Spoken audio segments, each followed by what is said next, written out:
जलते घर को देखने वालों, फूस का छप्पर आपका है।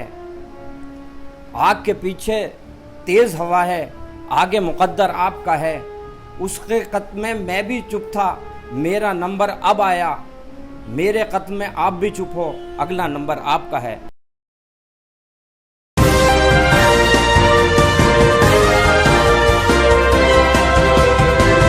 यूपी में 2022 में चुनाव होने वाले हैं, पर इन चुनावों से पहले जो एक पूरी तरीके से प्रोपागेंडा चलाया जा रहा है, लगातार मुसलमानों की गिरफ्तारी जारी है। कभी जबरन धर्मांतरण का आरोप लगा करके उलेमाओं को ही गिरफ्तार कर लिया जा रहा है, या तो फर्जी आतंकवाद का आरोप लगा करके मुसलमानों को ही जेल की सलाखों के पीछे डालने का काम किया जा रहा है। जैसे कि आप लोग मेरी बातों से समझ गए होंगे, मैं बात कर रहा हूं मौलाना कलीम रशीदी साहब की, जिन्हें गिरफ्तार किया गया ये बता करके कि वो जबरन धर्मांतरण कराते थे।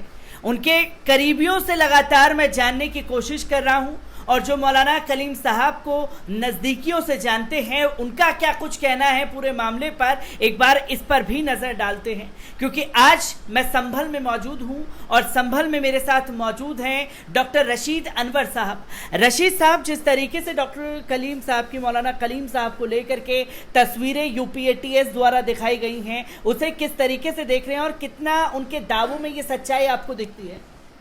देखिए, इन 5 सालों में 4.5 साल गुजर गए। अब 2022 का इलेक्शन आने वाला है।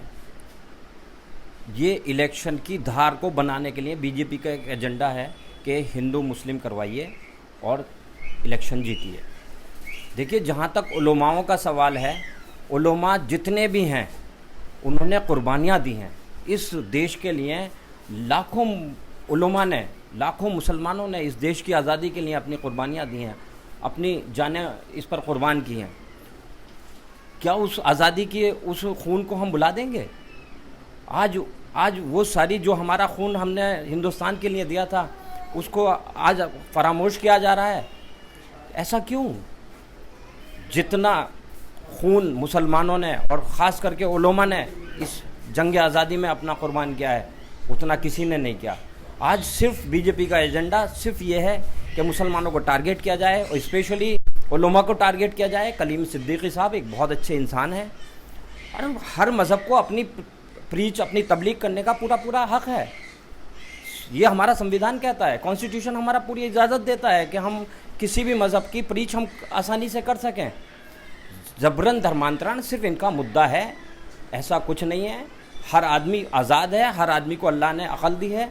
अगर वो उस तरह की बात को हम अपने मज़हब की बात को किसी के सामने रखते हैं, अगर वो कबूल करता है तो इसमें क्या बुराई है?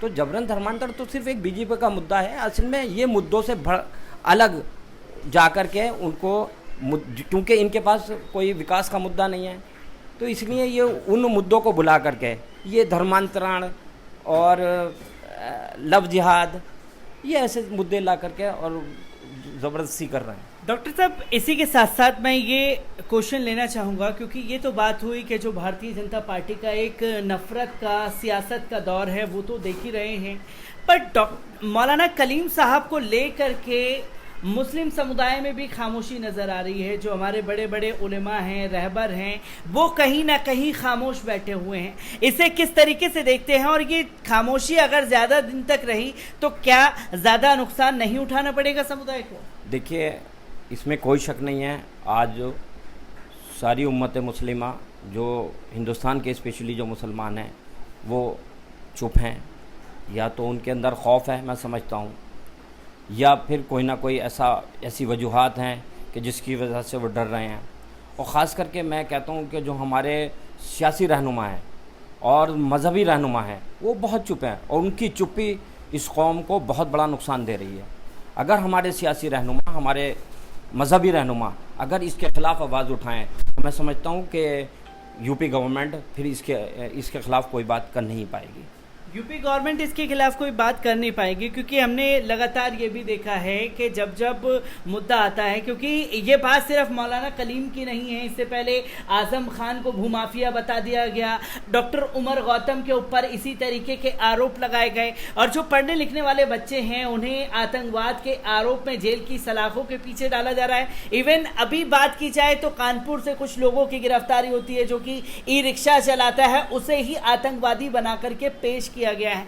तो ये जो मुसलमानों को लगातार टारगेट करने की कोशिश चल रही है, इसे किस तरीके से देखते हैं? क्या ये हुकूमत ये समझने लगी है कि अगर हम बड़े लोगों के ऊपर नकेल कस देंगे तो जो आवाज़ें उठनी है वो बंद हो जाएंगी? क्या ये सही होगा कि अगर लोगों को बंद किया जाएगा तो वो आवाज़ें बंद होंगी?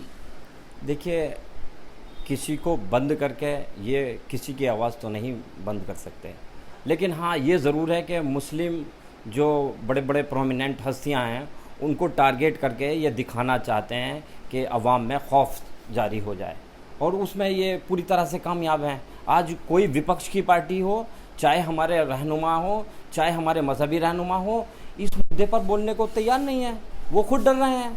तो अगर इस तरह का रहा, इस तरह का माहौल इन्होंने पैदा किया, तो हिंदुस्तान में तो अफरा तफरी का माहौल पैदा हो जाएगा। हिंदुस्तान में अफरा तफरी का माहौल पैदा हो जाएगा। इसी के साथ साथ मैं एक और क्वेश्चन आपसे लेना चाहूँगा, क्योंकि पार्टियों का जिक्र आपने किया है। तमाम पार्टियां जब भी चुनाव आते हैं तो मुस्लिमों के वोट तो हासिल करना चाहते हैं, पर जब असलियत में मुद्दों को उठाने की बात आती है तो कोई साथ तो क्या समर्थन में भी नज़र नहीं आता। तो ये कितना घातक होने वाला है विपक्ष के लिए भी कि जब मुद्दे हैं उसी पर खामोशी इख्तियार कर ली है।